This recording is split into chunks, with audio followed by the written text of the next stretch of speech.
কি খাচ্ছ? না, এটা কোথা থেকে শিখেছো তুমি? দুটো চামচ দিয়ে খাওয়া?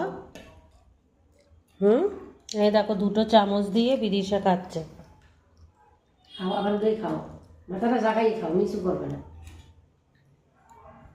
খাও খাও। এই দেখো কিরকম করে খায়, কোথা দিয়ে শিখেছে জানি না আমি। এখন একটা চামচ দেওয়া হয়েছে না, আমি দুটো চামচ দিয়ে খাবো। আর পারছেও দেখো।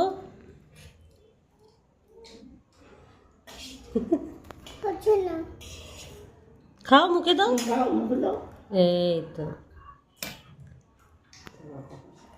ভালো খেতে। হুম হুম